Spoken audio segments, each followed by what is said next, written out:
زبان کی آفتیں بے شمار ہیں تو پھر کوئی تدبیر خاموشی سے بہتر نہیں ہے۔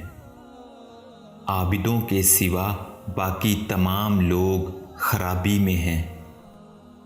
جو چاہتا ہے کہ اللہ کے عذاب سے محفوظ رہے وہ صرف ان 3 باتوں پر عمل کرے، آفات دنیا پر صبر کرے، ہمیشہ عبادت خداوندی میں لگا رہے، معاصی سے بچا رہے۔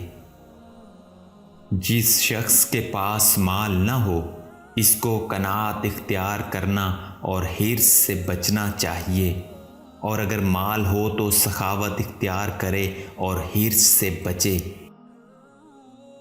اگر انسان کی عمر 100 سال کی ہو اور روئے زمین کی ساری سلطنتیں یعنی مشرق سے مغرب اسے دے دی جائے اور کوئی اس کا مخالف بھی نہ ہو تو آخرت کی دولت کے مقابلہ میں اس کی کچھ حیثیت نہ ہوگی۔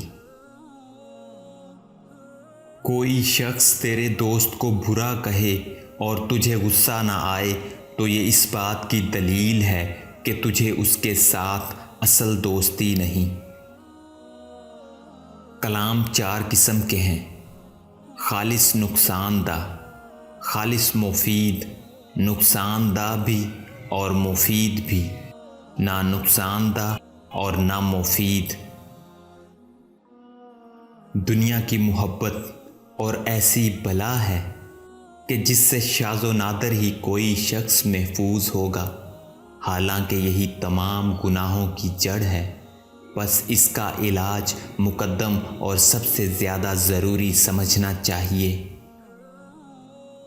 خاموشی کی بہت فضیلت ہے، اور یہ فضیلت اس وجہ سے ہے کہ زبان کی آفتیں بہت ہیں اور زبان ہمیشہ بیہودہ بات نکالتی ہے۔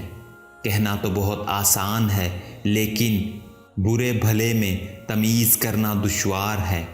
بس خاموشی سے انسان اس کے وبال سے محفوظ رہتا ہے۔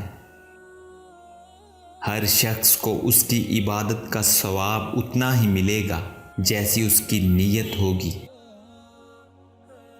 اکثر حاسد اور احمق لوگ جلتے رہتے ہیں کہ فلاں بندے کو خدا نے اتنی دولت سے کیوں نوازا،